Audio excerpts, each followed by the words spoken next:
So similar to FSK, ASK detection technique where we use both synchronous and asynchronous techniques. In FSK also there are two techniques of demodulation or detection which are called as synchronous detection as well as asynchronous detection. Okay, so it is similar to the detection in ASK where we use both synchronous ASK detection and asynchronous ASK detection. Okay, so the synchronous ASK detection means it is kind of a coherent detection. A coherent means the phase and frequency of the transmitted signal or transmitted carrier are matched, are locked with the phase and frequency of the locally generated carriers at the receiver. Let me repeat it.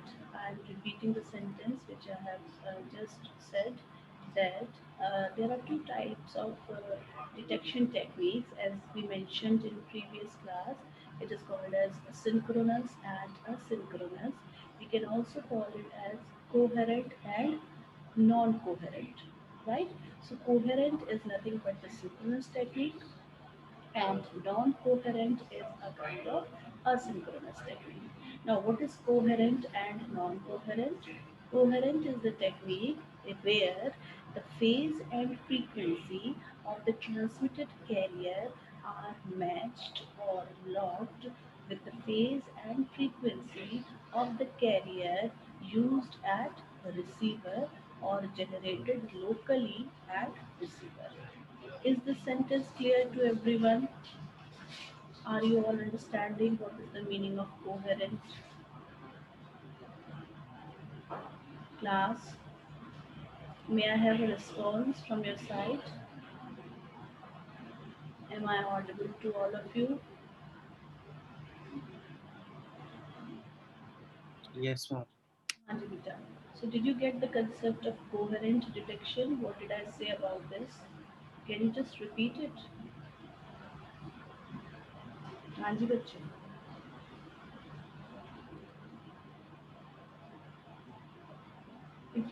If you got it, that's fine. If you did not understand, you can say this. You can say that, ma'am, we didn't understand this. I can repeat also.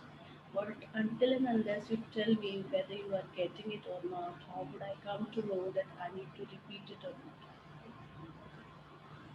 हम repeat कर Am I दीजिए एक clear? Huh. Who's that? बार हम चेतन Huh? Chetan. Okay, Chetan. So I'm repeating it for you, and I hope the entire class is listening to me. And this time, be careful what I'm saying. Huh? So there are two types of detection or demodulation techniques, which are called as synchronous and asynchronous. Okay? The synchronous can also be called as coherent one, and asynchronous can also be called as non-coherent. Fine. So what is the meaning of coherent and non-coherent? In case of coherence means coherence means kind of similarity, coherent feature, similar feature.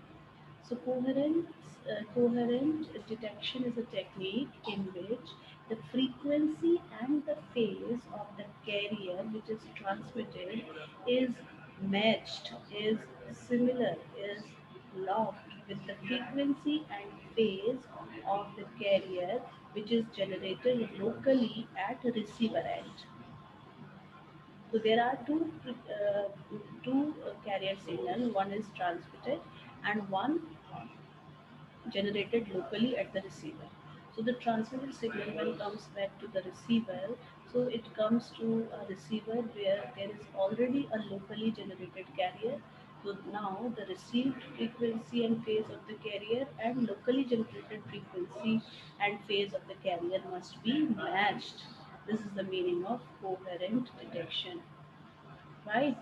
And this enables the system to be much more efficient and noise free or error free.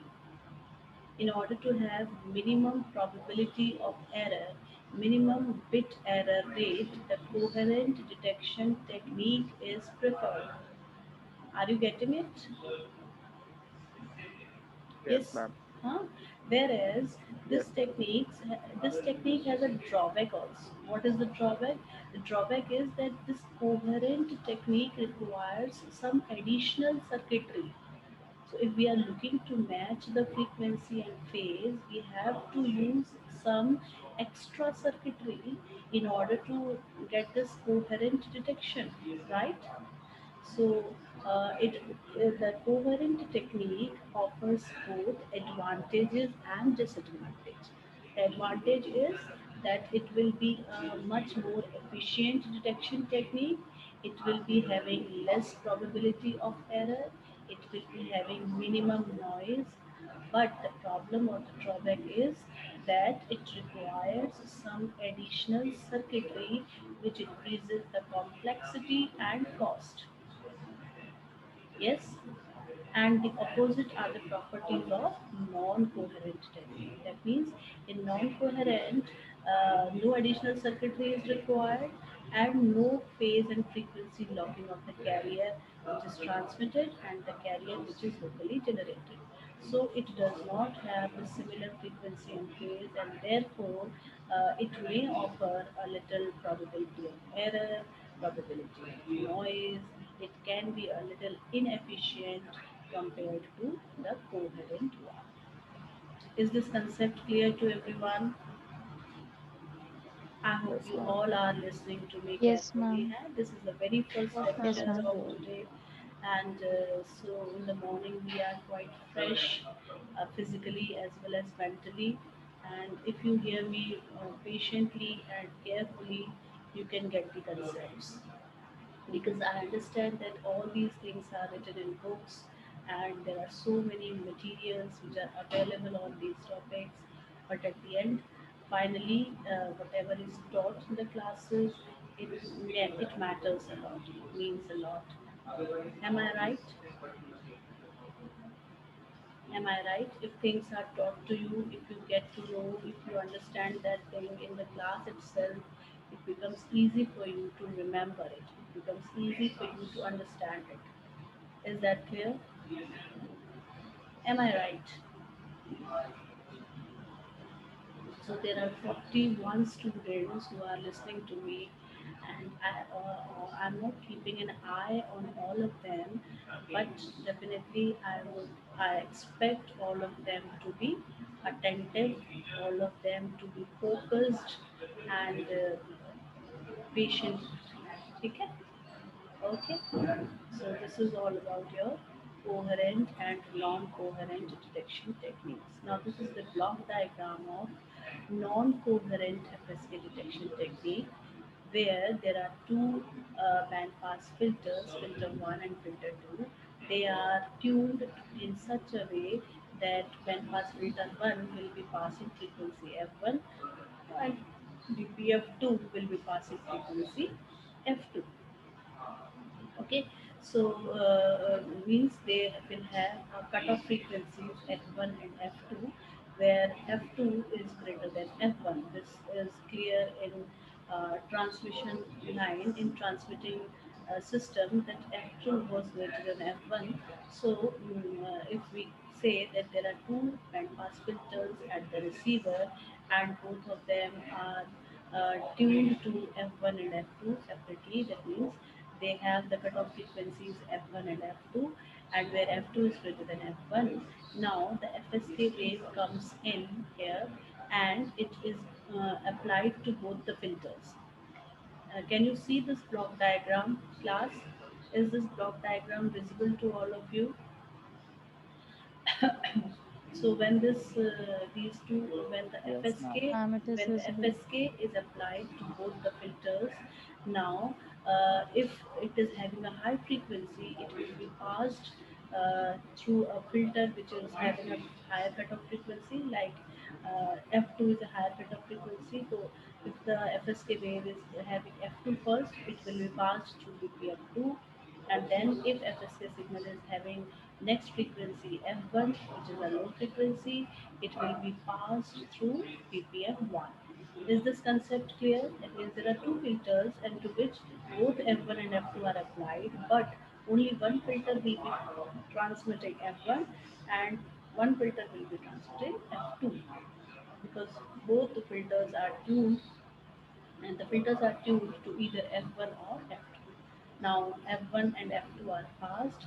After that, there is an envelope detector in both chain, both lines, and the envelope detector is a kind of a low pass filter, you can say. So it converts the high frequency into a relatively low frequency or massive signal, and there is a decision device which decides whether the signal is high or low for that moment. Like if F2 first frequency was F2, so for this chain, the lower chain, the output of the envelope detector will be high, and the output of envelope detector from the upper chain will be low. Am I clear? For the first frequency component F2, the output of the lower chain will be high and the output of the upper chain will be low. So the decision device will be taking a decision in favor of F2, which will be high voltage. Okay?